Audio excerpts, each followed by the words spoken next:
Bonjour à tous, merci d'être encore avec nous cet après-midi. Nous allons parler de l'Europe. Vous avez vu que les organisateurs d'Amadeus, pour une fois, ont voulu organiser un panel 100% européen. Je crois qu'il y a une sorte de message subliminal derrière ce panel qui, en quelque sorte, peut se résumer ainsi. Nous avons beaucoup de choses, nous, dans les pays du Sud, à dire aux Européens. On parlera peut-être aussi de la politique de voisinage, de ce que les Européens ont à dire aux pays du Sud, mais peut-être que les pays européens ont d'abord un certain nombre de problèmes à régler entre eux au préalable. Et de ce point de vue-là, effectivement, l'Europe donne du souci à beaucoup de gens en ce moment. C'est le thème particulièrement de notre discussion aujourd'hui. Il faut retrouver de la croissance, il faut retrouver de la compétitivité, il faut retrouver peut-être aussi de la cohésion entre les Européens, régler un certain nombre de problèmes de gouvernance et faire en sorte que l'Europe se remette peut-être un peu à avancer et de préférence avancer dans la bonne direction. Je vais vous présenter les panélistes, comme on dit, qui sont tous très éminents. Je vais commencer par Madame, qui est au milieu quand même, Marie Lizin. Comportement démodé, dit-elle. Écoutez, excusez-moi. Ancienne présidente du Sénat belge. Il n'y a que des Européens convaincus ici, donc je n'insisterai pas sur leurs différents mérites.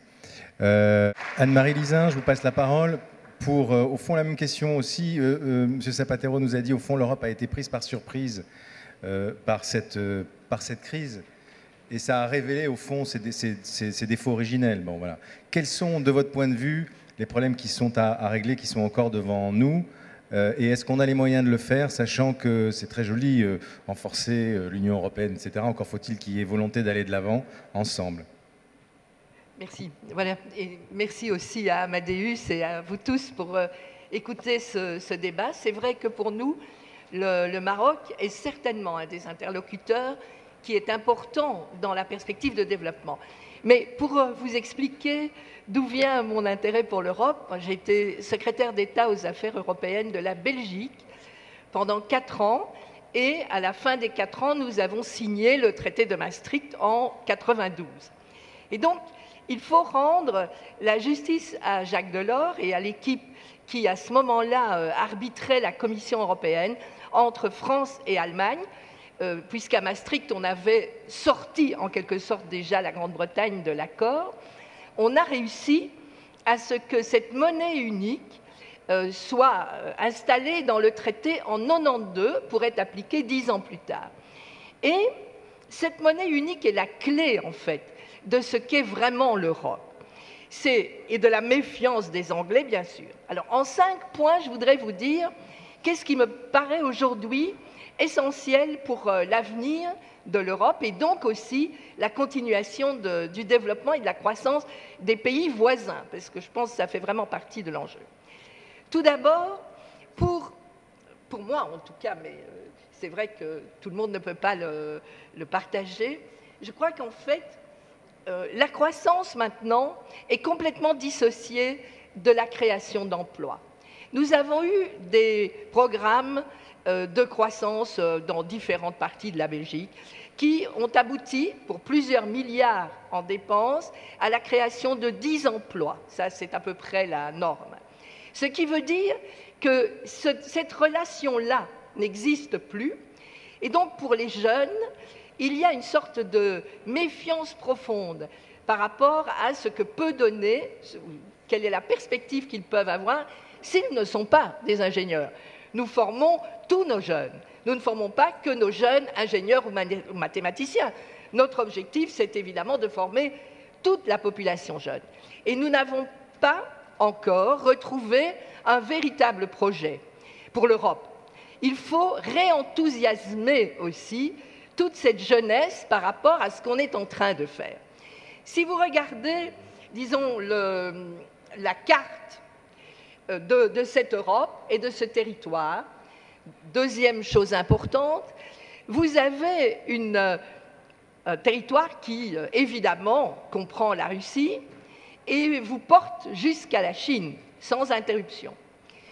Ça va vous paraître peut-être futuriste, mais il faut alors écouter ce que font les Chinois.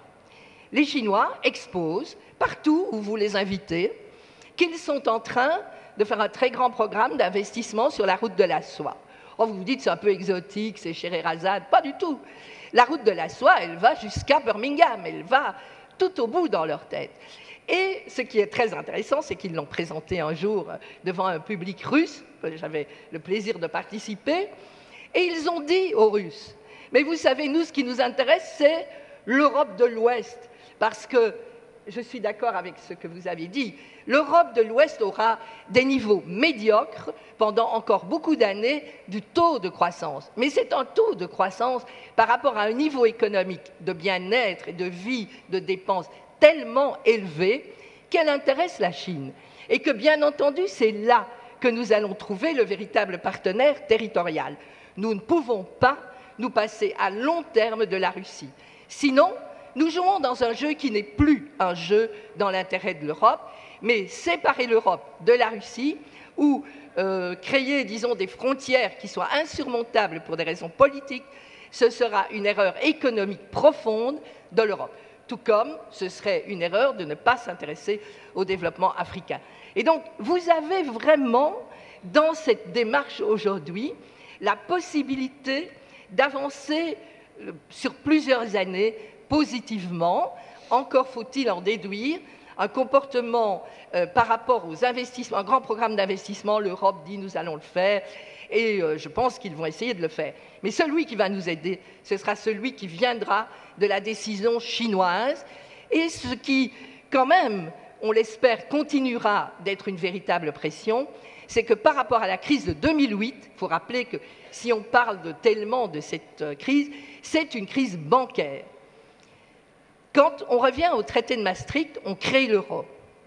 On allait l'appliquer 10 ans plus tard. Mais cet euro, dès le départ, donc dès 1992, Jacques Delors, Mitterrand, tout le monde savait que s'il n'y avait pas harmonisation fiscale et s'il n'y avait pas, surtout, harmonisation des politiques budgétaires, il n'y aurait pas de stabilité de cette monnaie, mais c'était tout de même mieux.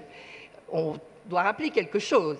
La Belgique, par exemple, avait décidé que si l'euro ne se faisait pas à Maastricht, eh bien, nous allions passer aux marques allemandes. Tellement notre économie, petite, mais quand même assez... Eh bien, le gouvernement belge auquel j'appartenais avait décidé ça, parce que c'était la seule perspective pour éviter les dévaluations qui étaient catastrophiques pour les économies d'Europe. Donc, il faut rappeler ça à la Lituanie. Il faut rappeler que là aussi à la Lituanie que si ça marche tellement bien, c'est aussi parce qu'il y a la solidarité des politiques des autres et des vieux Européens qui sont bien d'accord de le faire. Mais tout de même, ça fait partie des enjeux. Donc, je pense à un moment donné que cette situation que M. Delors avait très bien vue n'a surpris personne. Par contre, les banques avaient développé, je dirais à partir de 2000 et à partir de la création de l'euro, un tel comportement abusif qu'il y a eu vraiment ce besoin de remise à plat qui a été catastrophique pour beaucoup de classes moyennes en Europe. Et le problème est, ce n'est pas terminé. Ils ont recommencé à créer des produits financiers qui sont basés sur de la fumée. Exemple, tout ce qui est, pour le moment, emprunt pour les achats de voitures, nous ne parlons plus de l'immobilier de Lehman Brothers, nous parlons d'achats de voitures, fait aujourd'hui l'objet à nouveau de produits financiers qui sont proposés dans le système bancaire. Donc on n'a pas terminé la réforme bancaire en Europe.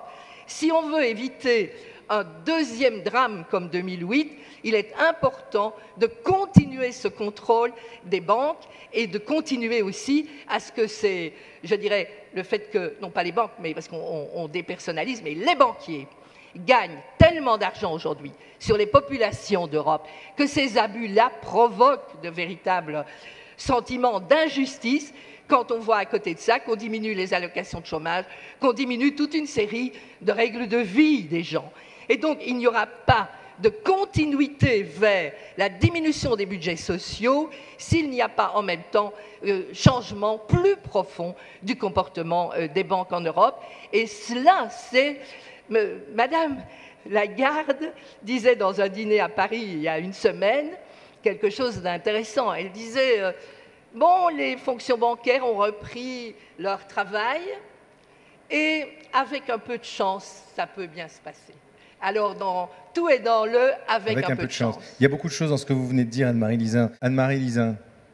Simplement ajouter à ce qu'a dit notre interlocuteur sur ces 3% et la décision qui a été prise en fait en 92, donc en 92, ce qui veut dire à peu près au moment où l'Allemagne faisait l'effort maximum pour prendre un mark entre le mark de la RFA et le mark de la RDA pour les traiter à égalité. Donc ça a coûté énormément à l'Allemagne. En même temps, on a imposé, et ce n'était pas excessif de demander que les déficits ne dépassent jamais 3%, et qu'on respecte ce chiffre. Je crois vraiment c'est un des fondements de ce qui fait encore aujourd'hui le système des finances publiques.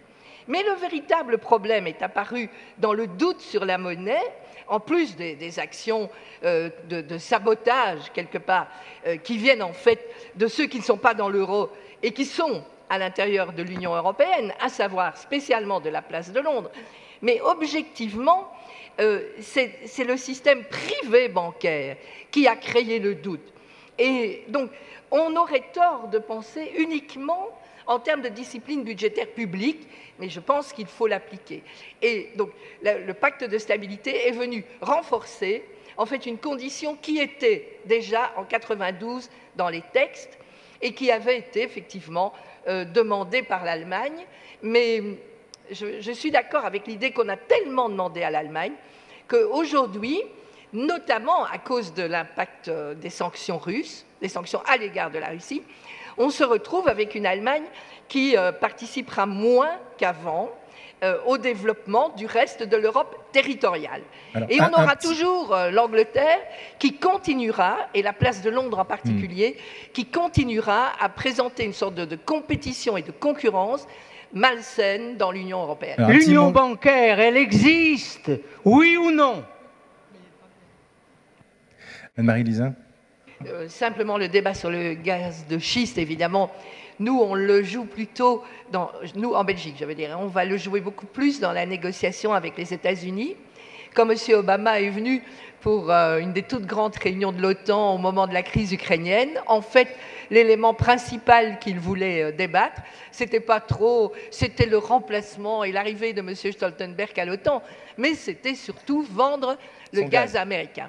Et donc, je pense qu'on s'oriente, si tout se passe, vers cette formule-là, ce qui laisse quand même ouvert tout le débat vers les investissements qui doivent partir de la Caspienne et qui, au travers de la Turquie, viendront en Europe nécessairement. Et avec ceci, en citant M. de Margerie, dont on connaît la fin bien triste, qui était que les investissements de la Caspienne traversant l'Azerbaïdjan, la Géorgie, la Turquie ne seraient rentables que s'ils ont un accès vers l'Iran. Et donc c'est là qu'on voit que l'Europe est encore dans cette matière-là, comme dans les sanctions à l'égard de la Russie, tributaire d'une politique qui n'est pas la sienne en fait, parce que l'intérêt énergétique de l'Europe n'est pas de se couper non plus de cette partie-là. On ne peut pas tout ramener en termes de géopolitique à l'énergie, mais dès qu'on veut regarder l'intérêt de l'Europe par rapport à l'énergie, alors on ne mène plus la même politique étrangère. Et donc, c'est important de le voir, et tout en sachant qu'on va choisir les États-Unis. Bref, allez, un petit mot, Madame Lizin, et ensuite Peter. Donc, simplement, État membre de départ et même complètement impliqué dans les tout débuts, c'est évident, par exemple, pour la Belgique, qu'il faut garder un rôle pour les petits pays. Donc, c'est clair qu'il y a eu, au moment du sommet de Nice, enfin de tout ce qu'on a pu faire à ce moment-là, un rééquilibrage, une pondération des votes qui permettait quand même de tenir compte des équilibres. Parce que nous admettons facilement que quelques grands pays ont des difficultés à comprendre que le Luxembourg ait le même niveau de vote qu'eux. Bon. Donc, mais tout de même, la démocratie entre États, ce qui est une des difficultés du Conseil, c'est un pays, une voix, sauf lorsqu'on demande le vote pondéré. Donc, ça a été très difficile à obtenir, mais il faut bien tenir compte, vu des petits pays, que c'est important de garder cela, parce que ça nous donne le sentiment. En contrepartie, nous devrions être beaucoup plus pro-européens, en quelque sorte. La difficulté qu'on a, c'est au niveau de la politique intérieure dans les pays, c'est d'expliquer positivement les décisions européennes. Et c'est ça qui, encore aujourd'hui, fait le décalage entre la population et ceux qui siègent au Conseil et à l'Europe. C'est qu'on explique à l'intérieur des forces politiques dans un pays, on explique négativement les décisions de l'Europe sur la pêche, sur l'agriculture en règle générale. Rentrons pas trop dans le détail, Anne-Marie, il faut aller vite. Voilà.